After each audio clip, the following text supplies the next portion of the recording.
5 True Scary Stories. Story 1: The Candyman. Halloween is supposed to be a time for fun and mischief, but for the O'Brien family in Deer Park, Texas, it turned into a nightmare.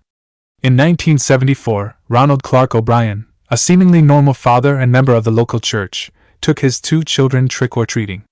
When they returned home, he gave his 8-year-old son Timothy a giant pixie sticks that he claimed to have received from a house they visited. What happened next was the stuff of every parent's worst nightmare.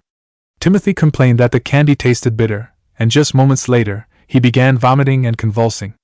He died before he could even make it to the hospital. The cause of death?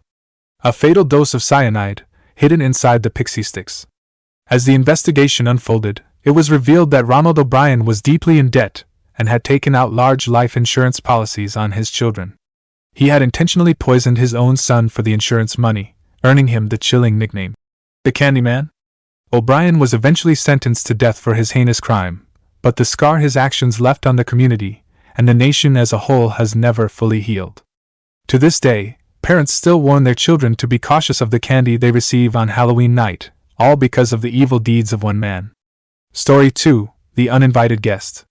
It was just another Halloween for Sarah, a 19-year-old college student living in a small apartment with her roommate. They had big plans for the night: costumes, parties, and plenty of candy. But as Sarah was getting ready, she heard a knock at the door. Thinking it was just an early trick-or-treater, she opened the door with a bowl of candy in hand. But instead of a cute kid in a costume, she found herself face to face with a man she had never seen before. He was wearing a plain black hoodie and jeans, and he had a strange, unsettling smile on his face. Before Sarah could even react, the man pushed his way into the apartment, locking the door behind him. He had a knife, and he made it clear that he wasn't there for candy. Sarah's roommate was in the shower, completely unaware of the danger that had just entered their home. For the next hour, Sarah was held hostage by the intruder, fearing for her life with every passing minute. She tried to keep him talking, hoping to stall for time until her roommate got out of the shower or someone else came to the door. But the man seemed to have no intention of leaving. Just when Sarah thought all hope was lost, there was another knock at the door. It was the police, called by a concerned neighbor who had heard Sarah's screams for help. The intruder panicked and tried to flee, but he was quickly apprehended by the officers. Sarah and her roommate were left shaken but unharmed, but the memory of that Halloween night will haunt them forever. It just goes to show that even in the safety of your own home, danger can come knocking when you least expect it. Story 3: The Phantom Hitchhiker. It was a dark and stormy Halloween night when John, a 35-year-old salesman, was driving home from a long day at work. The roads were slick with rain, and visibility was poor, but John was eager to get back to his wife and kids for some Halloween fun. As he rounded a curve on a lonely stretch of highway, he saw a figure standing by the side of the road. It was a young woman, drenched from the rain and shivering in the cold. John pulled over, thinking she must need help. The woman climbed into John's car, thanking him profusely for stopping. She said her name was Emily and that her car had broken down a few miles back. She asked John if he could take her to the nearest town. As they drove, Emily began to ask John strange, personal questions. She seemed to know things about him that a stranger shouldn't, like the names of his wife and children. John began to feel uneasy, but he brushed it off as his imagination playing tricks on him. When they finally reached the town, John pulled over to let Emily out. But when he turned to say goodbye, she was gone. Vanished into thin air, like she had never been there at all. John was confused and more than a little freaked out, but he continued on his way home. It wasn't until later that he learned the truth. The stretch of highway he had been driving on was known for a ghostly apparition, a young woman who had died in a car accident on that very spot, exactly 10 years ago to the day. Her name? Emily. From that day forward, John never picked up another hitchhiker. And every Halloween, he can't help but wonder if Emily is still out there, waiting for another unsuspecting driver to stop and offer her a ride.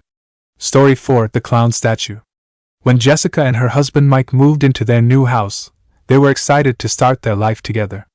It was a beautiful old Victorian home, with plenty of space for their growing family. But from the moment they stepped inside, something felt off.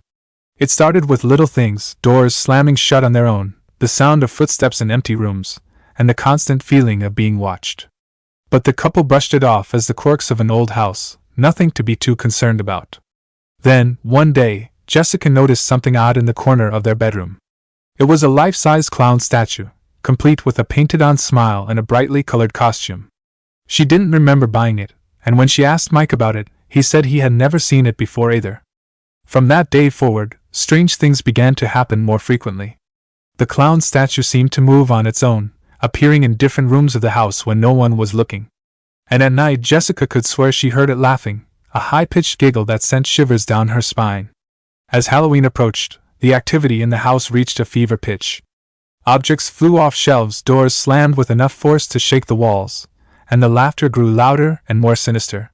Jessica and Mike were at their wits' end, ready to leave the house behind and never look back. But on Halloween night, they finally learned the truth. As they sat in their living room, watching horror movies and trying to ignore the chaos around them, they saw a figure emerge from the shadows. It was the clown statue, but it was no longer made of plastic and fabric. It was a real, living thing, with glowing red eyes and a mouth full of sharp teeth. The couple fled from the house, leaving everything behind. They never went back, and to this day, no one knows what happened to the clown statue. Some say it's still there, waiting for its next victims. Others claim it was never a statue at all, but something far more sinister. Story 5: The Babysitter. When Sarah took the job babysitting for the Johnsons on Halloween night, she thought it would be an easy way to make some extra cash. The family lived in a nice neighborhood, and their 2 kids were always well behaved. Plus, the Johnsons promised to be back by midnight, leaving Sarah plenty of time to enjoy the holiday herself. But as soon as the parents left, things started to get weird. The kids, who were normally so calm and easygoing, began to act out in strange and unsettling ways. The older boy, who was only 6, started talking about a man in the closet who was watching them. The younger girl, just 4 years old, began to cry uncontrollably, saying that someone was whispering scary things in her ear. Sarah tried to calm the children down, but nothing seemed to work. She checked the closets and under the beds, but there was no one there. She even called the Johnsons to ask if they had any idea what might be going on, but they assured her that everything was fine and that they would be home soon. As the night wore on, the strange occurrences only escalated. Sarah heard footsteps coming from the attic, even though she knew no one was up there. The lights flickered on and off, and the temperature dropped so low that Sarah could see her breath. Just when Sarah thought things couldn't get any worse, she heard a knock at the front door. Thinking it was the Johnsons, she rushed to answer it. But when she opened the door, there was no one there. Instead, she found a single piece of candy on the doorstep, a piece of candy that looked exactly like the ones the kids had been eating earlier that night. Sarah brought the candy inside, thinking it must be some kind of Halloween prank. But when she turned around, she saw something that made her blood run cold. The kids were standing at the top of the stairs, their eyes glassy and their faces expressionless. And behind them, lurking in the shadows, was a figure, a man with a pale, ghostly face and a wicked smile. Sarah ran from the house, leaving the kids and the candy behind. She called the police, but by the time they arrived, the man was gone and the kids were back to their normal selves. They had no memory of what had happened, and the Johnsons insisted that Sarah must have imagined the whole thing. But Sarah knows what she saw that Halloween night. And every year, when the leaves start to change and the air turns crisp, she can't help but wonder if the man in the shadows is still out there, waiting for his next victim. If you like this video, be sure to hit that subscribe button and the bell so you never miss an upload. Leave us a comment with your own scary encounters, and thanks for tuning in to Scaratastic.